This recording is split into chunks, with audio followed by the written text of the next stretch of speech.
était la grande figure du mouvement à l'extérieur de la bande de Gaza, celui qui menait depuis le Qatar et la Turquie, où il vivait en exil, une partie des discussions au nom du mouvement islamiste.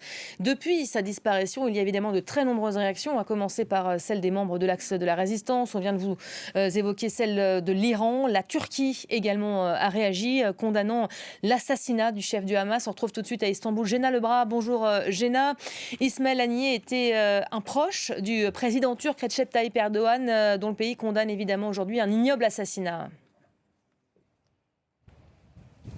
Oui, cette mort est largement commentée ce matin dans les médias turcs. Le visage d'Ismail Haniyeh est partout à la télévision. Et une première réaction officielle est arrivée par le biais d'un communiqué assez court du ministère des Affaires étrangères turc. Ankara qualifie cet assassinat d'acte ignoble. Les autorités turques, sans surprise, condamnent cette neutralisation du chef du bureau politique du Hamas, avec qui elle entretenait un rapport étroit.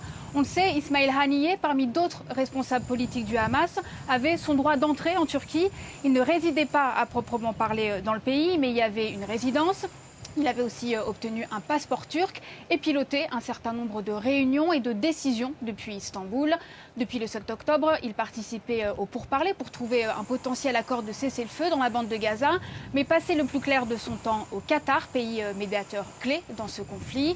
Sa dernière visite en Turquie remontait au mois d'avril. Le président turc l'avait accueilli avec une large délégation le temps d'un week-end en grande pompe dans sa résidence du Bosphore. En début d'année, les autorités turques avaient aussi procédé à l'arrestation d'une trentaine de personnes sur le territoire turc, soupçonnées de préparer des attaques sur son territoire contre des ressortissants étrangers.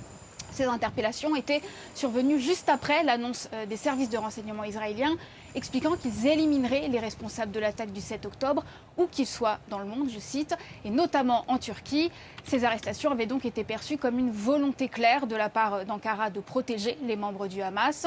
Aujourd'hui, Ankara met en garde Israël et estime que cette attaque a pour but d'étendre la guerre à Gaza à une dimension régionale.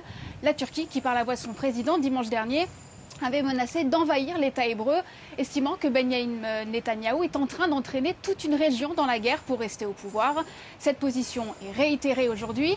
Néanmoins, on le sait, la Turquie est très peu audible dans ce conflit. Elle multiplie les condamnations et les menaces depuis plusieurs mois, sans grand retentissement. Merci beaucoup Géna Lebras, en direct donc d'Istanbul.